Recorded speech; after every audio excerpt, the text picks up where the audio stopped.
So hi friends, అందరికీ నమస్కారం. Welcome to సన్మన్ studios.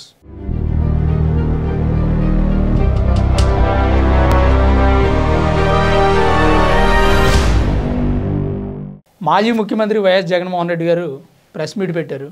ఇది అందరికీ తెలిసిన విషయం. ప్రతిసారి ఏదో ప్రెస్ మీట్ పెడతా ఉంటారు ఆయన. ఈరోజు కూడా ప్రెస్ మీట్ పెట్టారు. ఆ ప్రెస్ మీట్లో ఏం మాట్లాడారు అనేది ఒకసారి మనం చూసే ప్రయత్నం చేద్దాం. రిబ్బన్ కూడా కటింగ్ చేయాల, మొత్తం చేసేసానని చెప్పి ఇప్పుడు చెప్తా ఉన్నాడు. చూ మంతర్ అంటూ సూపర్ 6లు చేసేసాను, సూపర్ 7లు చేసేసాను, 143 హామీలు నెరవేర్చేశానంటూ ఊదరగొడతా ఉన్నాడు. కూటమి ప్రభుత్వం ఆంధ్రప్రదేశ్ ప్రజల్ని మోసం చేసిందా లేదా ఇచ్చిన హామీలు నెరవేరుస్తుందా అన్న విషయం ప్రజలందరికీ తెలుసు. మీ వైసీపీ పార్టీ కార్యకర్తలే తల్లికి వందనం పథకం మాకు డబ్బులు పడ్డాయని చెప్పి హర్షం వ్యక్తం చేసిన సందర్భాలు కూడా ఉన్నాయి. అలాగే చాలామంది ప్రజలు వారి అభిప్రాయాన్ని కూడా తెలియజేశారు. తల్లికి వందనం డబ్బులు మేము 4గురున్న 5గురున్న 10 మంది ఉన్నవాడిని అని. ఉచిత సిలిండర్లు అందుకున్నారు. ఫెన్షన్ 1000 రూపాయలతో కలిపి 4000 అందుకున్నారు. సంక్షేమ కార్యక్రమాలన్నీ నడుస్తూ ఉన్నాయి. ఇదో పాయింట్ అని మాట్లాడింది. నేను చెప్పాల్సిన అవసరం లేదు, జనాలు చెప్తున్నారు అని చంద్రబాబు నాయుడు గారి అభిప్రాయం. రాష్ట్రంలో ఏం జరుగుతుందో, ఎలాంటి అభివృద్ధి చేస్తున్నామో, సంక్షేమ పథకాలు ఎలా ఇస్తున్నామో జగన్మోహన్ రెడ్డి గారికి కనిపించకపోతే ప్రజలు జగన్మోహన్ రెడ్డి గారికి చెప్తారు ఖచ్చితంగా. ప్రజాభిప్రాయం కూడా చూడాలి అప్పుడప్పుడు. ఇదో పాయింట్. రెండో పాయింట్ ఏంటంటే అక్రమ అరెస్టులు చేస్తూ ఉన్నారు. ప్రజల సమస్యలు ఎవరైనా గొంతెత్తి విప్పితే ఆ గొంతును నలిపేందుకు ఏడాది కాలంగా మా పార్టీ నాయకులపై చంద్రబాబు నాయుడు గారు పెడతా ఉన్న తప్పుడు కేసులు నిజంగా చూస్తే ఆశ్చర్యం కలిగిస్తాయి. ఎవరు గలం విప్పినా కూడా గలం విప్పకూడదు అనే ఉద్దేశంతో, విప్పనివ్వకూడదు అనే ఉద్దేశంతో తప్పుడు కేసులు పెడతా ఉన్నారు. అక్రమ అరెస్టులు చేస్తున్నారంట. అంటే రాజకేశ్ రెడ్డిని ఎందుకు అరెస్ట్ చేశారు అని ఆయన మాట్లాడుతూ ఉన్నారు. రాజకేశ్ రెడ్డిని అరెస్ట్ చేశారంటే లిక్కర్ స్కామ్లో ఉన్నాడు కాబట్టి అరెస్ట్ చేశారు. అలాగే చెవిరెడ్డి భాస్కర్ రెడ్డికి లిక్కర్ స్కామ్కి సంబంధం ఏంటి అంటున్నారు. చెవిరెడ్డి భాస్కర్ రెడ్డి గారికి లిక్కర్ స్కామ్కి సంబంధం లేకపోతే పోలీసులు అరెస్ట్ చేయరుగా. ఈ పాయింట్ ఎలా మిస్ అయ్యారు మీరు? ఆయన అందులో లిక్కర్ స్కామ్లో ఆయన మీద ఆరోపణలు ఉన్నాయి కాబట్టి అరెస్ట్ చేశారు. ఇదో పాయింట్. అలాగే ఈ వల్లభనేని వంశీ, కొడాలి నాని, తర్వాత నందిగం సురేష్ వీళ్ళందరినీ అరెస్టులు చేస్తూ ఉన్నారంటారు. వాళ్ళ మీద కేసులు ఉన్నాయి కాబట్టి అరెస్ట్ చేశారండి. ఊరికి ఎందుకు అరెస్ట్ చేస్తారు? మీరు చెప్తే అరెస్ట్ చేస్తారా? చంద్రబాబు నాయుడు గారు చెప్తే అరెస్ట్ చేస్తారా? వాళ్ళ మీద కేసులు, ఇప్పుడు ఏ కేసులు లేని వాళ్ళని అరెస్ట్ చేయమంటే అరెస్ట్ చేయరే. అరెస్ట్ చేసిన వాళ్ళ పేర్ల వరకే చెప్తున్నారు. మరి మిగిలిన వాళ్ళని అరెస్ట్ చేయలేదు. ఎందుకు అరెస్ట్ చేయలేదు? ఎందుకు అరెస్ట్ చేయలేదంటే వాళ్ళ మీద కేసులు లేవు. వాళ్ళు పద్ధతిగా పరిపాలన చేసుకున్నారు, దోచుకోలేదు, అరాచకాలు చేయలేదు, అక్రమాలు చేయలేదు, జనం మీద దౌర్జన్యాలు చేయలేదు, ప్రజాస్వామ్యానికి విఘాతం కలిగించలేదు కాబట్టి వాళ్ళని అరెస్ట్ చేయలేదు. అరెస్ట్ చేసిన వాళ్ళందరి మీద కేసులు ఉన్నాయి, ప్రూఫ్స్ కూడా ఉన్నాయని చెప్పి కూటమి ప్రభుత్వం తెలియజేస్తాం. నెక్స్ట్ ఇంకో పాయింట్ ఏంటంటే సాక్షి కార్యాలయాన్ని ఎవరెవరు తగలబెట్టారు? సాక్షి ఆస్తులను ధ్వంసం చేసే కార్యక్రమం ఆర్కెస్ట్రేటెడ్గా. ఒకసారి వీడియో క్లిప్పింగ్లో ఒకసారి చూడండి. ఒకసారి తెలుగుదేశం పార్టీ నాయకులు ప్రతి చోట ఎక్కడెక్కడైతే సాక్షి ఆస్తులను ఎక్కడెక్కడైతే వీళ్ళు టార్గెట్ చేసి ఆర్కెస్ట్రేటెడ్ పద్ధతిలో అటాక్ చేసి ఆస్తులు విధ్వంసం చేశారో ప్రతి చోట శ్రీకాకుళం మెట్ట శైలజ డిస్ట్రిక్ట్ తెలుగుదేశం మహిళా టౌన్ ప్రెసిడెంట్, గుండు Swathi Srikakulam TDP MLA, Gundu Shankar's wife, Chowdary Dhanalakshmi ex ZP chairman, ఎవరెవరు సాక్షి ఆఫీస్ మీద దాడి చేశారనేది క్లియర్గా ప్రూఫ్స్తో సహా చూపించే ప్రయత్నం చేస్తున్నారు. సాక్షి ఆఫీస్ మీద దాడి చేశారు అనే చెప్తా ఉన్నారు కానీ అసలు సాక్షి ఆఫీస్ మీద దాడి చేయడానికి కారణం ఏంటనేది మీరు చెప్పట్లా. మహిళలు వాళ్ళు సాక్షి ఆఫీస్ మీద దాడి చేశారంటే ఎంత రగిలిపోయి ఉంటారు? ఇది కూడా మీరు జ్ఞాపకం చేసుకున్న తర్వాత మాట్లాడాలిగా. మీరు వాళ్ళని వేసిలు అన్నారు, వాళ్ళ కడుపు రగిలిపోయింది, ఆఫీస్ మీద దాడి చేశారు. ఇంకా సంతోషించండి. బయట ఆ ఉన్నటువంటి బోర్డుల వరకే బీకేశారు. మీ సాక్షి ఆఫీస్ ఏ సిటీల్లో అయితే ఉందో ఆ సిటీల్లో ప్రతి చోట అమరావతి రాజధాని మహిళలను అవమానించినందుకు రాష్ట్ర మహిళలు సాక్షి ఆఫీస్ మీద దాడి చేశారు. అంతే. అదే మీరు ఆ విషయం చెప్పకుండా ఈ విషయం చెప్తున్నారు ప్రెస్ మీట్లో. ఇదో పాయింట్. పొదిలి ఘటనకి వెళ్తే అక్కడ 40,000 మంది ఉన్నారంట. ఇది జగన్మోహన్ రెడ్డి గారిని చుట్టానికి వచ్చిన జనం కానీ ఆయన అనుచరులు కార్యకర్తలు 40,000 మంది ఉన్నారంట. ఆ 40,000 మంది మీద 40 మందితో దాడి చేయించారంట చంద్రబాబు నాయుడు గారు. 40,000 మంది మీద ఎవరన్నా 40 మంది దాడి చేస్తారా? పొదిలి ఘటనలో రాళ్ళు రూపి జనాలను ఇబ్బంది పెట్టిందే మీ కార్యకర్తలు అని చెప్పి విజువల్స్ మేము చూస్తూనే ఉన్నాం. అందరికీ తెలుసు ఆ విషయం. మీరు అందులో మళ్ళీ మార్చి చెప్తే ఎవరు నమ్ముతారండి? పొదిలి టాపిక్ ఏదైతే ఉందో పొగాకు రైతులను పరామర్శించడానికని మీరు వెళ్ళి అక్కడ అల్లర్లు గొడవలు చేసే ప్రయత్నం కోసమే మీరు వాడుకున్నట్టుగా అనిపిస్తుంది. పొదిలికి మిమ్మల్ని రానియకుండా 40 మంది కార్యకర్తలతో అడ్డుకున్నారని మీరు చెప్తున్నారు. ఇది ఒక పచ్చాబద్ధం. రెండోది ఇంకోటి ఏంటిదంటే తెనాలి ఘటనలో మిమ్మల్ని ఎవరు రావద్దన్నారు? మీరు మామూలుగా వెళ్ళారుగా.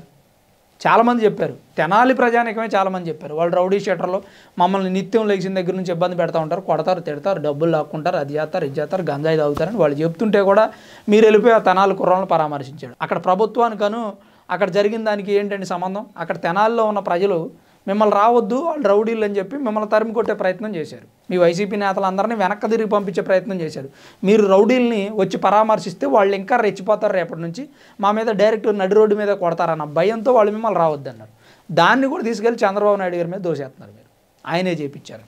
74 ఏళ్ల వ్యక్తి రెడ్ బుక్ రాజ్యాంగం నడిపిస్తున్నారు అని చెప్పి మీరే మాట్లాడుతున్నారు. రెడ్ బుక్ రాజ్యాంగం ఏమీ నడిపించలేదుగా. రెడ్ బుక్ అనేది మీరు టీడీపీ వాళ్ళని ఎవరినైతే ఇబ్బంది పెట్టారో వాళ్ళు మీ మీద ఇబ్బంది పెట్టడానికి ఒక బుక్ రాసుకున్నారు, రెడీ చేసుకున్నారు అనేది అప్పటి మాట. దానికి రాజ్యాంగం అని పేరు పెట్టుకుంది మీరు. ఆ రెడ్ బుక్లో మిగిలిన ఎందుకుంటాయండి? జరుగుతున్న ప్రతి విషయం రెడ్ బుక్లో ఉండదు కదా. మీరు తెనాలి వెళ్ళే విషయం రౌడీ షీటర్లను రోడ్డు మీద కొడతారని, మీరు పరామర్శించడానికి వెళ్తారని, మిమ్మల్ని అడ్డుకోవాలని రెడ్ బుక్లు లేదుగా. ఎప్పుడో రాసిన రెడ్ బుక్లో మన జరిగిన సంఘటన ఎట్లా ఉంటుందండి? అదేమన్నా కాలజ్ఞానం అందులో ఆ విషయం ఉండడానికి? ఫ్యూచర్లో జరిగే విషయాలు రెడ్ బుక్లో ఉంటాయా? పొదిలి ఘటన ఏమన్నా రెడ్ బుక్లో ఉందా? లేదుగా. అవన్నీ అప్పటికప్పుడు మీరు తీసుకున్న నిర్ణయాలు. మీ నిర్ణయాలనే ప్రజలు, టీడీపీ కార్యకర్తలు తిప్పికొడుతున్నారు. తెనాలి ఘటనలో ప్రజలు మిమ్మల్ని వద్దంటే మీరు వెనక్కి వెళ్ళిపోవాలి. వెళ్ళిపోకుండా రౌడీ స్టేటర్లను పరామర్శించి వాళ్ళని ఇంకా హీరోలను చేశారు. అందుకే తెనాలి ఘటన అది మీకు వ్యతిరేకమైంది. పొదిలి ఘటన మీకు వ్యతిరేకమైంది. ఆ వెన్నుపోటు కార్యక్రమం అనేది నిర్వహించారు, అది ఫెయిల్ అయింది. ఆ వెన్నుపోటు కార్యక్రమం సక్సెస్ అయిందని మీరు చెప్పుకుంటున్నారు, అది ఫెయిల్ అయింది. భారీ ఎత్తులో ఫెయిల్ అయింది అది. సరే, అదో పాయింట్. అట్లా ఉంచితే సత్తెనపల్లి నియోజకవర్గంలో మీరు వెళ్తున్నటువంటి టూర్ ఏదైతే ఉందో ఆ టూర్లో మీకు ఎంతమంది రండి, మీరు ఎంతమంది వస్తే మేము ప్రొటెక్షన్ ఇవ్వగలం అని చెప్పి పోలీసులు చెప్తే మీరు వద్దన్నారు. మేము ఇష్టం వచ్చినంతమంది వస్తామన్నారు. అంతమంది వచ్చారు కాబట్టి ఆ సత్తెనపల్లి టూర్ కూడా ఫెయిల్ అయింది. 2 మనుషులు చచ్చిపోవడానికి కూడా కారణం అయ్యారు మీరు. ఈ విషయాన్ని పక్కన పెట్టి దీన్ని కూడా కూటమి ప్రభుత్వం మీద బురద జల్లే ప్రయత్నం చేస్తూ ఉన్నారు. ఇది కూడా తప్పేగా, ఇది కూడా పచ్చి అబద్ధమేగా. ఆ నాగమల్లేశ్వరరావు అనే వ్యక్తి బెట్టింగ్లు వేశారు 30 కోట్ల దాకా. బెట్టింగుల వల్లే ఆయన చనిపోయారు. ప్రత్యర్థులు డబ్బులు అడుగుతుంటే వైసీపీ పార్టీ గెలుస్తుంది, జగన్మోహన్ రెడ్డి గారు సీఎం అవుతారని సుమారు 30 కోట్లు బెట్టింగ్ వేశారంట ఆయన. మీరు ఓడిపోయారు. 5వ తారీఖు ఏమో ఆయన గడ్డి ముందు ఆగారు, 4 రోజులు హాస్పిటల్లోనే 9వ తారీఖు చనిపోయారంట. ఈ లోపులోనే అసలు ఆయన్ని ఎప్పుడు వేధించారు? ఆయన ఏళ్ళ వేధింపులు తట్టుకోలేక చనిపోయాడని మీరెందుకు చెప్తున్నారు? ఎందుకు అబద్ధాలు ప్రచారం చేస్తే జనాలు నమ్మాలి కదా. మీరు వెళ్తుంటే రౌడీ షీటర్ విగ్రహం ఓపెన్ చేయడానికి మీరు వెళ్ళటం ఏంటని చెప్పి అక్కడ ఉన్న ప్రజలు ఎంతమంది మిమ్మల్ని ప్రశ్నించారన్న విషయం మాకు తెలుసు, మేము చూసాం. అలాగే అక్కడ ఒక రిపోర్టర్ అడిగిన ప్రశ్న, రప్ప నరుగుతూ అని ఫ్లకార్డులు పట్టుకొని తిరిగారు ఏంటండి సత్తెనపల్లిలో అని అంటే ఈయన ఏమంటారంటే, రప్ప ఏం జాతరలోది? గంగమ్మ జాతరలో ఏం పొట్టేలు తల నరికినట్ట రప్ప నరుకుతాను. మంచిది కదా. రప్ప నరుకుతూ అంటే తప్పే ఉంది అందులో? అది పుష్ప సినిమా డైలాగు. మంచిదే, నరకనండి అని నవ్వుతూ ఉన్నాడు. అంటే రప్ప నరుకుతూ అనేది ఎవరిని?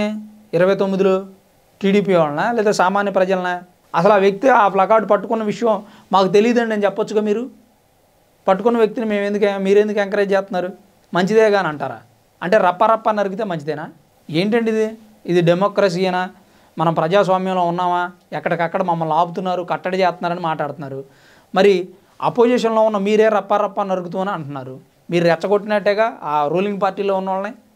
ఈ రకమైనటువంటి ప్రెస్ మీట్లు పెట్టి అబద్ధాలు ప్రచారం చేసి జరుగుతున్న మంచిని జరగకుండా చేసి ప్రతిసారి మళ్ళీ మా జగన్మోహన్ రెడ్డి గారు గెలుస్తారేమో అన్న ఆశల్ని నీరుగారుస్తున్నారు జనాల కార్యకర్తలకి. ప్రతిరోజు ఏదో ప్రెస్ మీటు జరిగిన విషయాలు జరగలేదు అన్నట్టు చెప్పడం ఏంటిది? దీనివల్ల ఉపయోగం లేదు. అలాగే సాక్షి జర్నలిస్ట్ ఎవరైతే ఉన్నారో కొమ్మినేని శ్రీనివాసరావు, ఆ రోజు జరిగిన డిబేట్కి యాంకర్కి ఏం సంబంధం అని చెప్పి మీరు ఇదే ప్రెస్ మీట్లో మాట్లాడుతూ ఉన్నారు. మరి యాంకర్కి ఏ సంబంధం లేనప్పుడు టీవీ5 మూర్తి గారి మీద మీ ప్రభుత్వం అన్ని కేసులు ఎలా పెట్టారండి? అంటే ఆయన కూడా యాంకర్ జర్నలిస్టే కదా, ఆయనకేం సంబంధం? రైతుల గురించి మాట్లాడుతున్న డిబేట్లో టీవీ5 మూర్తి గారి మీద మీరు కేసులు పెట్టి ఇబ్బంది పెట్టలేదా? ఇప్పుడు రాజధాని మహిళలను వేశ్యలు అన్నప్పుడు యాంకర్ ఎవరైతే ఉన్నారో ఆయన ఖండించలేదు, మళ్ళీ ఇంకా ఎంకరేజ్ చేసే స్థితికి వెళ్ళారు, అందుకే ఆయన మీద కేసు పెట్టారు. ఒకవేళ అది తప్పైతే సుప్రీంకోర్టు వెంటనే రిలీజ్ చేసిందని బయటకు వచ్చాడు కదా. అలాగే సత్తెనపల్లి పర్యటనకు వెళ్ళారు మీరు. ఆ వెళ్ళిన నాగమల్లేశ్వరరావు కుటుంబాన్ని పరామర్శించారు, ఓకే. వాళ్ళకి ఏదన్నా మీరు నగదు సహాయం చేశారా? నేను ఆ కుటుంబాన్ని ఆదుకోవడానికి ఇంత ఇస్తాను, మీకు ఆల్రెడీ ఆయన అప్పుల పాలయ్యారని చెప్పి ఒక వార్తలు వస్తూ ఉన్నాయి. అసలు ఆయన అప్పుల పాలయ్యారా లేదనే విషయం పక్కన పెట్టండి. ఆ కుటుంబాన్ని ఆదుకోవడానికి మీరు ఎంత నగదు సాయం చేశారు? చేసింది లేదు. అసలు చేసిన దాఖలాలు కూడా లేవు. అదో విషయం పక్కన పెడితే రాష్ట్రాన్ని బీహార్లా చేస్తుంది కూటమి ప్రభుత్వం అని ఆరోపిస్తున్నారు. అసలు రాష్ట్రాన్ని బీహార్లాగా చేసిందే గత ప్రభుత్వం అని ఎన్నో సర్వేలు తెలియజేస్తూ ఉన్నాయి. ఇప్పటికీ ఆ బీహార్ లాగా ప్రవర్తించే యువత మీ పార్టీలోనే ఉన్నారంటూ చాలామంది చెప్తూ ఉన్నారు. ఇదే ప్రెస్ మీట్లో ఒక రిపోర్టరు, సార్ ఫోన్ ట్యాపింగ్ గురించి మీరేమనుకున్నారు, మీ చెల్లెలు ఫోన్ ట్యాపింగ్ చేశారుగా అంటే, కేసీఆర్ ప్రభుత్వం షరీఫ్లమ్మను ఫోన్ ట్యాప్ చేసిందా అంటే బహుశా షరీఫ్లమ్మ రాష్ట్రంలో అప్పట్లో క్రియాశీలకంగా పార్టీ పెట్టిన నేపథ్యంలో చేసినాడేమో, నాకేం తెలుసు. ఆయన చేసినాడో లేదో నాకేం తెలుస్తుంది. అయినా దానికి నాకేం సంబంధం? ఎవరు చేశారు, ఎవరికేం సంబంధం, ఎక్కడ చేశారు ఫోన్ ట్యాపింగ్ అని చెప్పి అసలు ఆ ఫోన్ ట్యాపింగ్ సంగతే మీకు తెలియనట్టు మాట మార్చే ప్రయత్నం చేస్తున్నారు. మీకు తెలీదా? మీ చెల్లెలు ఫోన్ ట్యాపింగ్ చేయించి ఆ డేటా మీకు ఇచ్చారని చెప్పి తెలంగాణలో పెద్ద విధ్వంసం నడుస్తుంది. అది మీకు తెలియనట్టు మీరు ప్రెస్ ముందు అలా మాట్లాడుతున్నారు. ఆ రిపోర్టర్లకు మీరు చెప్పే సమాధానం వాళ్ళనే మైండ్ డైవర్ట్ చేసే ప్రయత్నం చేస్తూ ఉన్నారు. ఇప్పుడు ఆ రిపోర్టర్ అడుగుతున్నాడు క్లియర్గా, ఫోన్ ట్యాపింగ్ చేశారంట కదా అని. మీరేం చెప్పాలి దానికి? ఏం చెప్పకుండా అసలు నాకేం సంబంధం స్వామి అని అడుగుతున్నారు. తెలంగాణలో ఫోన్ ట్యాపింగ్, మీ చెల్లెలు ఫోన్ ట్యాపింగ్ చేసే డేటా మీకే మీరు ట్యాపింగ్ చేయమంటేనే మీ చెల్లెలు ఫోన్ ట్యాపింగ్ చేశారుగా అని చెప్పి షర్మిలా గారే చెప్తా ఉన్నారుగా. అలాగే ఈ ఫోన్ ట్యాపింగ్ని ఆంధ్రాలో ముఖ్య నేతల ఫోన్లు ట్యాపింగ్ చేయమని, మీ చెల్లెలు ఫోన్ ట్యాపింగ్ చేయమని మీరే చెప్పారని సిట్ అధికారులకు ఆ ప్రభాకర్ రావు అనే వ్యక్తి చెప్పారు. ఆ ప్రభాకర్ రావు అనే వ్యక్తి చెప్పడంతో ఆయన ప్రాణానికి హాని ఉంది మీ వల్ల అని చెప్పి ఆయన కూడా చెప్తా ఉన్నారు. మరి ఇప్పుడు కూడా మాకు అసలు ఆ ఫోన్ ట్యాపింగ్ గురించి తెలియదు అంటారా? ఇన్ని తెలిసిన మీరు నాకేం తెలియదు అన్నట్టుగా అబద్ధాలు చెప్తా ఉన్నారు. మరి అసలు ఇది ప్రెస్ మీటా అబద్ధాల మీటో తెలియదు. మీరు చెప్పిన ఒక్కటి కూడా నిజం కాదు. అలాగే ఆ ప్రెస్ మీట్లో సాక్షి వాళ్ళకి తప్ప మీరు ఎవరికి సమాధానం చెప్పట్లేదు, వాళ్ళు తప్ప ఇంకొకళ్ళు మిమ్మల్ని క్వశ్చన్ అడగట్లేదు. ఎందుకు? నిజాలు బయటకు వస్తాయి కానీ. అసలు మీరు కొంతమందిని సెలెక్ట్ చేసుకొని పిలుచుకున్న ప్రెస్ మీట్కి పిలుచుకున్నారన్న విషయం కూడా చాలామందికి తెలుసు. ఆ ప్రెస్ మీట్లో సాక్షి విలేకరు తప్ప మరొకరు ఉండరనే ఆరోపణలు కూడా ఉన్నాయి. దీని మీద మీ అభిప్రాయం ఏంటి? మీరేం చెప్పదలుచుకున్నారనేది కామెంట్ రూపంలో తెలియజేయండి. Thanks for watching this video. This is Ram signing off సన్మన్ studios.